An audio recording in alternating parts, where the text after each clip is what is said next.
a benefit cut that the Tories forced through despite huge opposition risks being branded a waste of time, stress and money after hitting just 30 people a month. Welfare-slashing George Osborne pioneered scrapping housing benefit for job seekers under 22, with officials claiming it would stop them slipping straight into a life on benefits.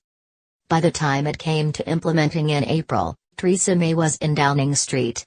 Yet despite charities warning it would make teens homeless, she pressed on, making the pledge law without a vote by MPs. Officials claimed it would hit 1,000 people in its first year and save taxpayers £105 million by 2020. Yet those predictions, and whether all the fuss was worth it, have now been thrown into doubt. The first official figures since the policy launched show it denied benefits to just 90 people in the whole country in its first 3 months. If the current rate continues, the policy would affect just 360 people in its first year. Even before today's figures, homelessness charity Centrepoint had claimed the policy would cost more than it saves, because checking people are eligible and stopping them becoming homeless uses up resources. Now Centrepoint Public Affairs Chief Paul Noblett has told us, "We remain convinced that this policy was unnecessary. It will not deliver the savings promised to the taxpayer and has heaped years of stress on already vulnerable young people."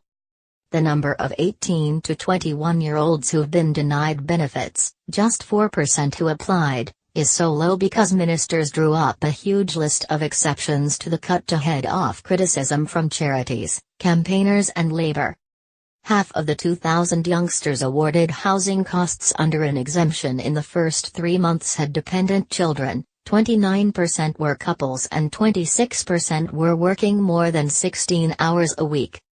Mr. Noblett welcomed the long list of exemptions, which protect parents, orphans, care leavers, domestic abuse victims, the disabled and those in temporary accommodation. But Centrepoint and Labour both warned the policy may still be having a hidden impact. Landlords have warned they may not offer young benefit claimants a home, simply because there is a risk their payment won't come through.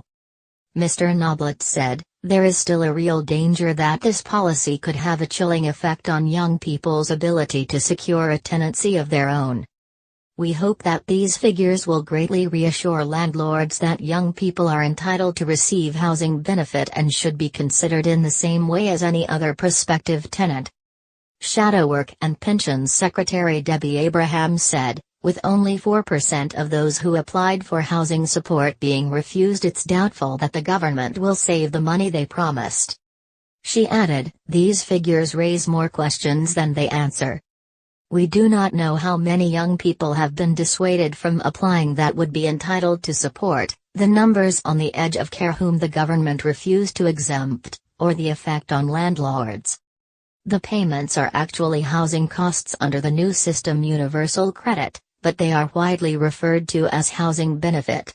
People aged 18 to 21 who are already claiming are mostly not affected."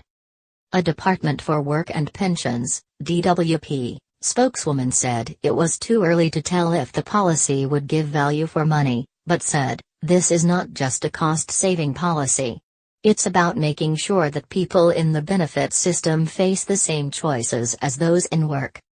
She added, "Many young people in work can't afford to move out of home straight away, and this policy makes sure those in the benefit system face the same choices as those in work. But we always wanted to make sure that vulnerable young people could get the support they need, and these figures show that they do."